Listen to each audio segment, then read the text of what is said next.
No vídeo de hoje a gente vai falar do Oasis.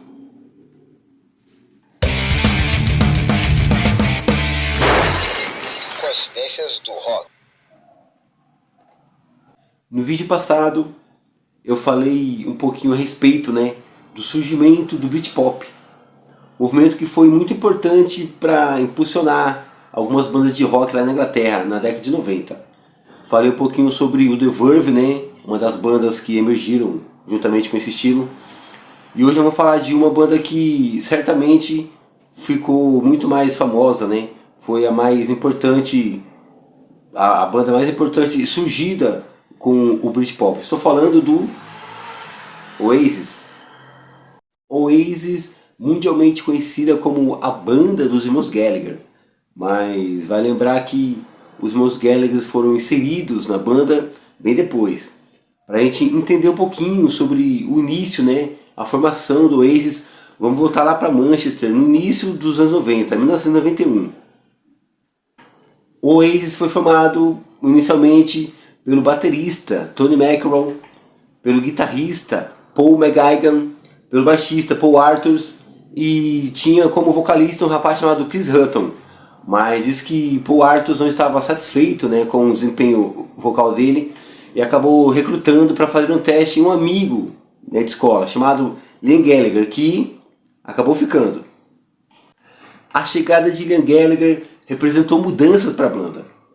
A primeira foi a mudança de nome, que a banda se chamava Rain, mas por sugestão do próprio Liam, eles passaram a se chamar Oasis, que fazia referência a um centro de lazer sitiado em Wisdom. Então, como a chegada de Liam representava uma nova fase na banda, os outros membros acabaram aceitando.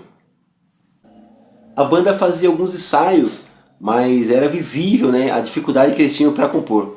Então eles acabavam tocando músicas, especialmente dos Beatles, que sempre foi uma forte referência para a banda, principalmente o vocalista Liam Gallagher, que chegou a dizer algumas vezes que as únicas pessoas com quem ele se importava na vida era com a mãe dele e com o John Lennon. Vale lembrar que a essa altura o irmão mais velho, Noel Gallagher, havia feito alguns testes para vocalista de uma banda chamada Inspiral Carpets, uma banda de indie rock lá no início dos anos 90. Mas infelizmente ele não foi aprovado como vocalista, mas acabou ficando como road, Então, durante uma folga na turnê da banda Spiral Carpets, ele acabou tendo a ideia de acompanhar a banda do irmão numa apresentação que eles fariam. Ele chegou a dizer algumas vezes para os amigos que nunca tinha visto um show tão ruim na vida dele, mas diz que mesmo assim ele tinha visto certo potencial na banda. Isso fez com que Noel Gallagher entrasse em ação e tivesse uma ideia. Noel Gallagher já era guitarrista e tinha muitas composições guardadas. Então, inicialmente a ideia dele era que a banda do irmão ensaiasse, cantasse essas músicas. Mas ele foi além. Ele acabou se oferecendo para entrar na banda. Disse que a banda tinha potencial, mas que precisaria de alguns ajustes, Então a banda, como não tinha músicas prontas, músicas autorais, acabou aceitando. E aí, a partir de 92, o Oasis passou a ser um quinteto com a entrada de Noel Thomas Gallagher na guitarra como principal compositor e como líder da banda. Então, com as composições trazidas por Noel Gallagher, o Oasis ensaia, grava algumas fitas demos. Uma dessas fitas acaba parando nas mãos de Tony Wilson. Tony Wilson foi o lendário dono do selo Fantasy Records. Mas a história é que ele recusou a banda por achar a banda um pouco bag, que era um som que se referia à banda chamada Happy Mondays. Então Noel Gallagher voltou a trabalhar nessas músicas e mandou a fita de novo para ele, mas não teve jeito, Tony Wilson recusou de novo. Isso fez com que no fim daquele ano a Fantasy Records acabasse fechando as portas. Em 93, a banda é convidada a viajar para a Escócia, para se apresentar no festival de música lá em Glasgow. A banda vai faz uma boa apresentação, isso lhes rende um contrato de gravação com um selo chamado Creation Records. Então, em 94, sai pela Sony Music, né, o disco de estreia, Definitely Maybe. Disco que logo de cara foi bem sucedido comercialmente, vendendo 15 milhões de cópias. Diz a história que a música Shake Maker foi alvo de uma ação judicial movida pela empresa Coca-Cola. Isso porque a empresa alega que a banda copiou, né, parte de uma melodia e uma letra de uma música chamada I Like to Teach the World to Sing, que na verdade era o single, né, de um comercial que a empresa lançou lá em 1971. A música Live Forever, o maior clássico aqui do disco, o primeiro hit aqui da banda, ganhou certificado de platina porque ela conseguiu atingir a marca de 600 mil cópias. Então, em 94, a estreia do Oasis no mundo do Britpop, fazendo com que as outras bandas se coçassem um pouco. 1995 representou a consagração definitiva da banda, né? Isso porque eles lançam o segundo disco de estúdio, ó, Was a Story, Money, Glory. Sucesso absoluto. Fez com que a banda fosse considerada a melhor banda de rock do mundo. Isso porque as vendas foram multiplatinadas. Vale destacar aqui as músicas Wonderwall, Don't Back It Anger, Champagne Supernova, Cast No Shadow, que é uma homenagem que Noel Gallagher fez a um amigo, né, chamado Richard Ashcroft, vocalista do The Verve, com quem a banda se encontrava, né, muitas vezes em algumas turnês lá no início da carreira, antes do sucesso. Was a Story, Money, Glory. Sucesso que deixou a banda cada vez mais rica. Vale mencionar que em qualquer lista com os melhores discos, né, de rock da história, esse disco do Oasis sempre está presente, né? E não podia deixar de estar inserido aqui, ó, meio disco para ouvir antes de morrer. Diz a história que o sucesso, né, mundial do Was a Story, Money, Glory fez com que o Britpop se dividisse entre as músicas e uma certa briga entre Oasis e Blur. Blur? Que Blur? Ah, o Blur, lembrei. A banda do Damon Albarn, que também tem um disco inserido aqui, ó. Disco que eu me refiro é esse aqui, ó, que saiu lá em 94, Parklife. Isso porque em alguns rankings, né, revistas especialistas em músicas chegaram a nomear o disco do Oasis como o melhor disco do ano, deixando em segundo lugar o Parklife. Mas em outras ocasiões o disco do Blur acabou ganhando como o melhor disco.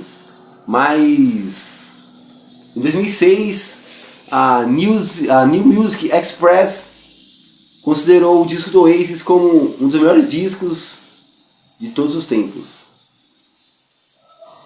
A essa altura, o Oasis já havia se consagrado, né? Não só como a principal banda de Britpop, mas como uma das principais bandas do mundo. Em agosto de 96, a banda fez duas apresentações marcantes, né, no festival chamado Knebworth, que na verdade era um dos principais eventos de música ao ar livre do mundo. A banda se apresentou para uma plateia de 280 mil pessoas, mas a história é que mais de 2 milhões e 500 mil fãs se cadastraram para comprar os ingressos. Foi a maior demanda de toda a história da música britânica.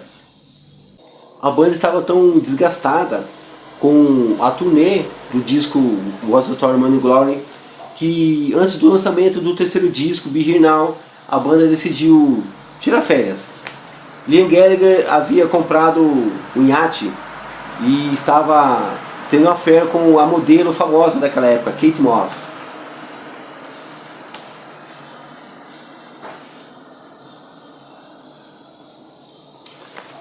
Liam Gallagher disse que precisava recarregar as energias. Então, com as energias carregadas, em 97 a banda lançou o terceiro disco de estúdio, Be Here Now. Disco que foi muito bem sucedido comercialmente, apesar de ser o único disco, né, da discografia da banda que não teve um hit. Vai sacar aqui as músicas Don't Go Away e Around the World, que ganhou um videoclipe muito premiado lá na MTV. Johnny Depp aparece tocando guitarra aqui na música In Fade It Out. Então, em 97, o último disco de inéditas, né, da banda na década de 90. Vale lembrar que o temperamento, né, dos irmãos Gallagher, especialmente do Liam, sempre foram alvo, né, de notícias. Talvez isso tenha contribuído para que em 99 dois membros, né, da formação original, dois fundadores, decidissem sair da banda. O baixista Paul Arthurs e o guitarrista Paul McGuigan foram substituídos por Andy Bell e Gene Archer. E o ex-baterista Tony McEnroe, que chegou a gravar o primeiro disco, pensou em processar a banda, mas diz a história que quando os membros, né, lhe ofereceram um cheque de $2 milhões, ele acabou mudando de ideia. Por que será? Em 2002, a banda lança o quinto disco de estúdio, Hidden Chemistry, destacando as músicas The Hindu Times, Stop Crying Your Heart Out, Songbird e Little by Little. Mas também foi o último disco com o baterista Alan White. Em 2004, antes de lançar o sexto disco, a banda estava procurando por um baterista. Isso fez com que eles acabassem recrutando Zack Starkey, que tocava com o The Who. Zack Starkey nada mais é do que o filho do Ringo Starr.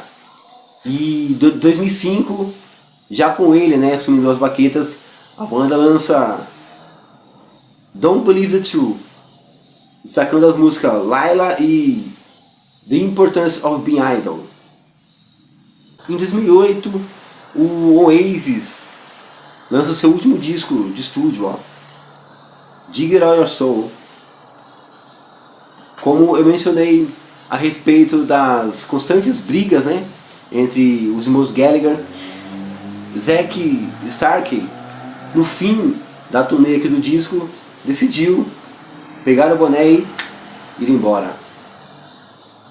O Oasis oficialmente acabou em 2014, com o Liam Gallagher seguindo sua carreira solo e Noel Gallagher montando seu projeto, né?